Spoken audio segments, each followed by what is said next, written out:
জি sir, শোনা যাচ্ছে। জি sir. আচ্ছা, তোমাদের এই কোর্সটা হচ্ছে WRE 431। এটার টাইটেলটা হচ্ছে ক্লাইমেটোলজি। এটা দুইজন টিচার পড়াবেন, আমি এবং প্রফেসর নাসরিন জাহান। তোমাদের আম, এটা 2 ক্রেডিট কোর্স। নর্মালি যেহেতু 2 সপ্তাহ পরে এটা ইন পার্সন ক্লাস শুরু হয়ে যাবে। এটা 3টা এখানে ক্লাস টেস্ট এটাতে নিব, ঠিক আছে? সেখান থেকে বেস্ট 2 আমরা কাউন্ট করব আর কি। এবং আমার পার্টে মোস্টলি যেটা হচ্ছে যে সব হ্যান্ড আউট রেডি করা আছে, কারণ কোর্সটা আসলে ক্লাইমেটোলজি এটা খুবই মানে একটা বলা যায় একটা ওয়াইড একটা মানে সিলেবাস আছে, এখান থেকে অনেক কিছু ইনক্লুড করা যায়। এই কারণে আমরা স্পেসিফিক কোনো মানে আমার পার্টে অ্যাটলিস্ট আমি স্পেসিফিক কোনো বই এখানে ইউজ করছি না। তবে এখানে এক্সটেন্সিভ তোমরা যে হ্যান্ড আউট গুলি দেখবা এগুলি খুবই মানে এক্সটেন্সিভ আর কি, বেশ ডিটেইলড হ্যান্ড আউট আছে যেটা এখানে আমরা ব্যবহার করবো আর কি, ঠিক আছে? একটা সেকেন্ড, হোল্ড অন।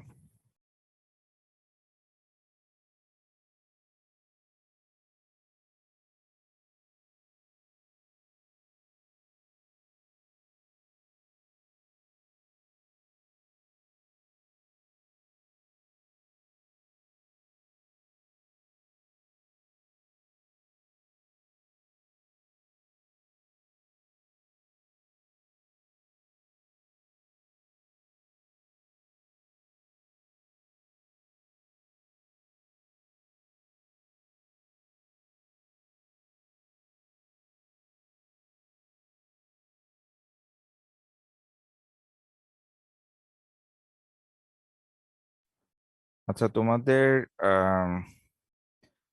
যেটা হচ্ছে যে নেক্সট নেক্সট ক্লাস থেকে একজন একটু আমার, আজকে যেহেতু ইন্টারেক্টিভ ক্লাস, আমি জাস্ট ইন্ট্রোডাকশন দিচ্ছি কি কি পড়াবো through out this semester.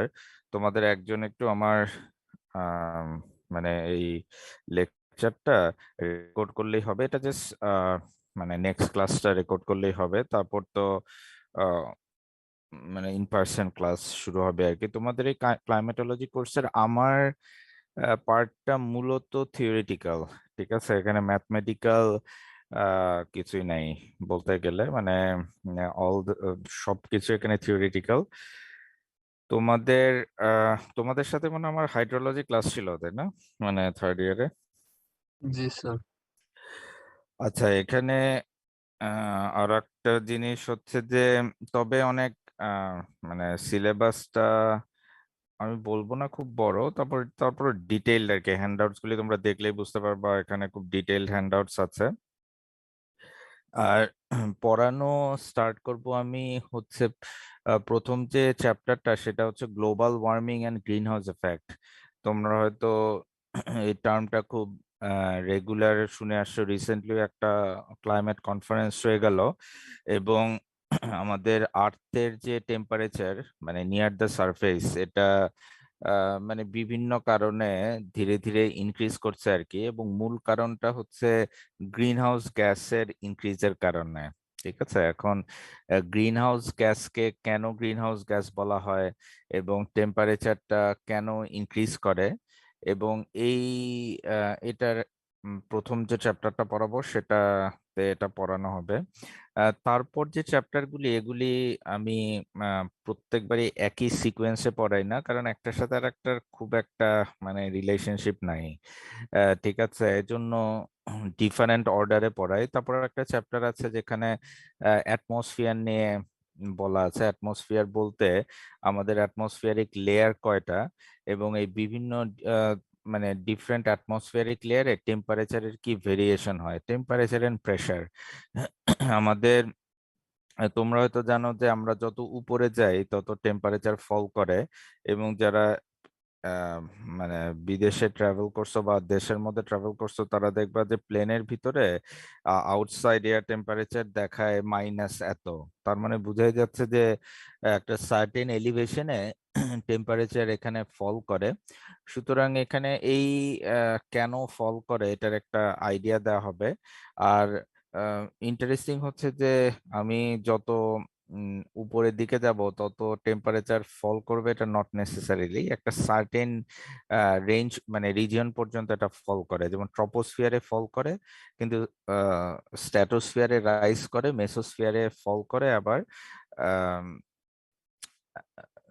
Thermosphere যেটা আমরা বলি, থার্মোস্ফিয়ারে ওটা আবার রাইজ করে। সুতরাং এখানে অল্টারনেট ফল অ্যান্ড রাইজ আছে ইন টেম্পারেচার, ঠিক আছে। এবং সেটারও কেন কোনো একটা অ্যাটমসফিয়ারিক রিজিয়নে টেম্পারেচার ফল বা রাইজ করে, এটা ডিপেন্ড করে যে ওখানে ডোমিনেন্ট ফ্যাক্টর কোনটা আর কি, ঠিক আছে। তারপর হচ্ছে বিভিন্ন উইন্ডের ডিরেকশন নিয়ে একটু ডিসকাস করা হবে, যে কেন উইন্ড ক্রিয়েটেড হয়, এবং মেজর যে উইন্ডের ডিরেকশনগুলি আছে সেই উইন্ডের ডিরেকশনগুলি, বা ট্রেড উইন্ড, ওয়েস্টার্লি, ইস্টার্লি, এগুলি নিয়ে ডিসকাস করা হবে পরের চ্যাপ্টারে। তারপর একটা চ্যাপ্টার আছে যেখানে এল নিনিও এবং লা নিনা, এইটা দুইটা এফেক্ট সম্পর্কে বলা হবে। বেসিক্যালি আমাদের পৃথিবীর অ্যাটমসফিয়ার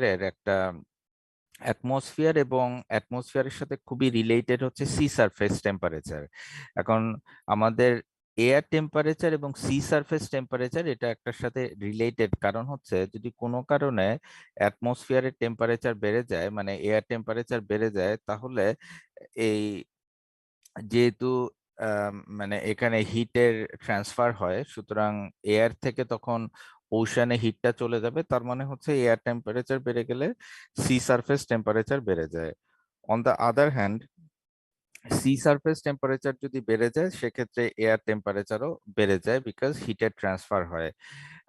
এবং নর্মালি আমাদের এয়ার টেম্পারেচার এবং সি সারফেস টেম্পারেচার যা থাকে, তার থেকে যদি কোনো ইয়ারে টেম্পারেচার বেড়ে যায় both in sea and in air, তাহলে ওই এপিসোডটাকে আমরা বলি এল নিনো এপিসোড। এটা একটু স্প্যানিশে একটু ডিফারেন্ট ওয়েতে প্রোনাউন্স করে, যাই হোক। এল নিনো এপিসোডে আমাদের যেটা হয় যে নর্মাল থেকে টেম্পারেচার বেড়ে যায়।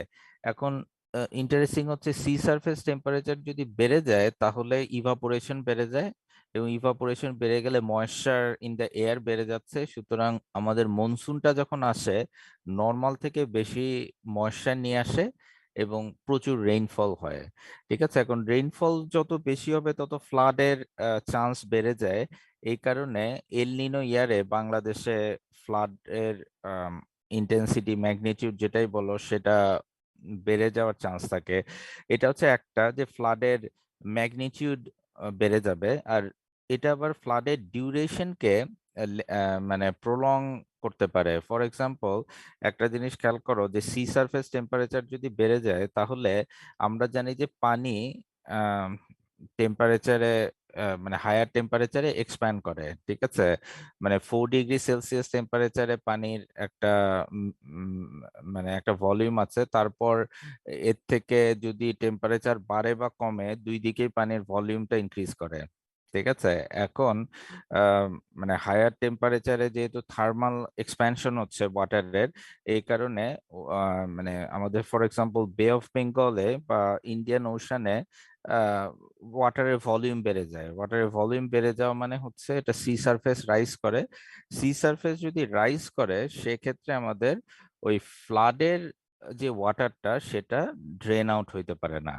তার মানে হচ্ছে এল নিনো ইয়ারে তোমার নর্মাল থেকে বেশি রেইনফল হবে, তার কারণে ফ্লাডের ম্যাগনিটিউড বেড়ে যাবে। আবার যেহেতু ওশান ফ্রন্টে, ওখানে সি সারফেস টেম্পারেচার এবং এয়ার টেম্পারেচার বৃদ্ধির কারণে, বিশেষ করে সি সারফেস টেম্পারেচার বৃদ্ধির কারণে থার্মাল এক্সপ্যানশন হয় এবং সি সারফেস রাইজ করে।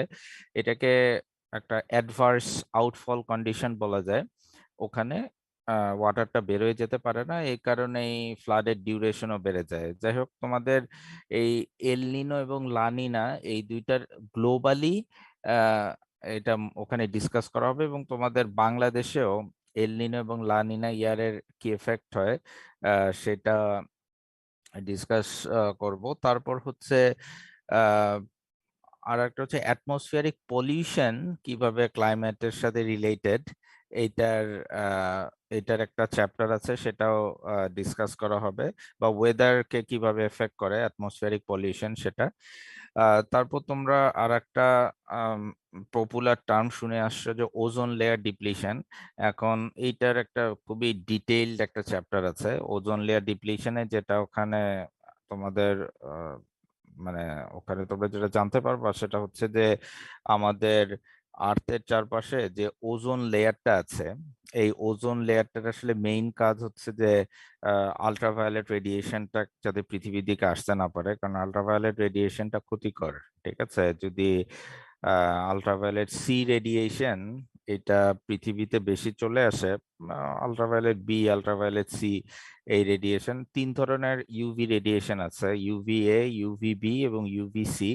যাই হোক, বেশি ক্ষতিকর হচ্ছে ইউভিবি, ইউভিসি। এটা যদি পৃথিবীতে চলে আসে বেশি, সেক্ষেত্রে আমাদের আসলে অনেক রকম সমস্যা হইতে পারে। ঠিক আছে, এখন সেটাই কিভাবে আমাদেরকে প্রোটেক্ট করে, ওজোন লেয়ারটা মূলত আলট্রাভায়োলেট বি রেডিয়েশনটাকে পৃথিবীতে আসতে দেয় না। ঠিক আছে, আহ, ওইটার ডিটেইলড একটা চ্যাপ্টার আছে ওখানে। এখানে তোমাদের ওজোন লেয়ার ডিপ্লিশন সম্পর্কে ওখানে বলা হবে। তারপর আর একটা চ্যাপ্টারে আছে যে বাংলাদেশে মূলত হ্যাজার্ড কি কি আছে, ও ওয়াটার রিলেটেড হ্যাজার্ডের দিকে আমরা বেশি কনসেন্ট্রেট করব। ফ্লাড, সাইক্লোন, তারপর এখানে টাইডাল সার্জ, ড্রাউট। অনেক সময় আমরা সবসময় ফ্লাড নিয়ে বেশি চিন্তা করি, কারণ বাংলাদেশে প্রতি বছরই ফ্লাড হয়। ঠিক আছে, এখন দেখা যাচ্ছে যে এখন প্রতি বছর ফ্লাড হইলেও আহ, আমরা প্রতি বছরকে ফ্লাড ইয়ার বলি না। এটা রিজনটা হচ্ছে যে নর্মালি বাংলাদেশের প্রতি বছর কিছু রিজিয়ন ফ্লাডেড হবেই। ঠিক আছে, সুতরাং সেটাকে আমরা বলি নর্মাল ফ্লাড। আর অ্যাবনর্মাল যে ফ্লাড হয় যখন, অর্থাৎ এটাতে এক এক লিটারেচারে এক এক ভাবে ডিফাইন করা আছে। কোনো কোনো লিটারেচার বলে 20%-এর বেশি ল্যান্ড এরিয়া যদি ফ্লাডেড হয় সেটাকে আমরা ফ্লাড ইয়ার বলবো। কোনো কোনো লিটারেচারে বলা আছে 33% অফ ল্যান্ড এরিয়া যদি ফ্লাডেড হয় সেটাকে আমরা ফ্লাড ইয়ার বলবো। বাট এটা মানে বুঝতেই পারছো যে একটা সার্টেন লিমিটটা যেটাই হোক বা থ্রেশহোল্ড যেটাই হোক, একটা সার্টেন লিমিটের বাইরে যদি আমাদের ফ্লাড হয়, এরিয়ার বেশি যদি ফ্লাডেড হয়, তখন ওই বছরটাকে আমরা ফ্লাড ইয়ার বলি। সাধারণত বাংলাদেশে প্রতি 5 থেকে 6 বছর পর পর অন অ্যান অ্যাভারেজ একটা ফ্লাড ইয়ার আসে। ঠিক আছে, এবং এটা এমনও হইতে পারে 10-12 বছর আসে নাই, আবার এমন হইতে পারে পরপর 2-3 বছরও আসতে পারে। যেমন 1987, 88 ফ্লাড ইয়ার ছিল। ঠিক আছে, তারপর 98, 2004, 2007, 2010 এরকম ডিফারেন্ট ফ্লাড ইয়ার ছিল। সুতরাং এই যে ডিফারেন্ট ওয়াটার রিলেটেড হ্যাজার্ড যেগুলি আছে সেটা নিয়ে ডিসকাস করা হবে। এই হচ্ছে তোমাদের মানে এই ক্লাইমেটোলজি চ্যাপ্টারের আমার পার্টের সিলেবাস। এখন বুঝতেই পারতেছো যে এখানে একটা ক্লাস পাচ্ছি আমি সপ্তাহে। সুতরাং আমাদের মানে যেটা হচ্ছে যে হয়তো ইফেক্টিভ 12টা ক্লাসের মধ্যে আমি আহ, মানে পুরো সিলেবাসটা শেষ করার চেষ্টা করবো ইনশাল্লাহ। আর একটা হচ্ছে যে তোমাদের ক্লাস টেস্টটা, এই জন্য আমি নর্মালি এটা ক্লাস আওয়ারে নেই না, অন্য একটা সময় ক্লাস টেস্টটা নেই আর কি। ওটা পরে কথা বলে নেব তোমাদের সিআর এর সাথে। ঠিক আছে, তোমাদের কোনো কোয়েশ্চেন আছে? কোয়েশ্চেন থাকলে জিজ্ঞেস করতে পারো। তার আগে আমি একটু রোল কলটা করে নেই। তোমার কোয়েশ্চেন থাকলে রোল কলের পরে কোয়েশ্চেনটা জিজ্ঞেস করো। তোমাদের পার্মানেন্ট অ্যাবসেন্ট কোনো রোল আছে? সিআর একটু বলতে পারবো যে পার্মানেন্টলি অ্যাবসেন্ট কোনো রোল? रूल 4 और रूल 28 রোল 4 এবং রোল 28। 28, 28। জি স্যার। जी सर আচ্ছা, roll number 4, roll number 24 and 28, তাই তো? জি আচ্ছা স্যার। আচ্ছা, ঠিক আছে। Please respond to your roll call. Roll number 1, Yes, sir. 2, Yes, sir. 3, Present, sir. 5, Present, sir. 6, Present, sir. 7, Yes, sir. 8, Yes, sir. 9, Yes, sir. 10, Yes, sir. 11, Yes, sir. 12, Yes, sir. 13, Yes, sir. 14, Yes, sir. 15, Yes, sir. 16, Yes, sir. 17, Yes, sir. 18, 19, Yes, sir. 20, Present, sir. 21, Yes, sir. 22, 23, Yes, sir. 24, Yes, sir. 25, Present, sir. 26, Yes, sir. 27, Yes, sir. 29, Yes, sir. 30. Yes, sir. তোমাদের অন্য ব্যাচের কেউ আছো ক্লাসে?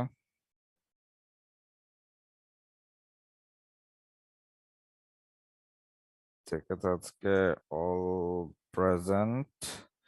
তোমাদের কোনো question থাকলে একটু জিজ্ঞেস করতে পারো।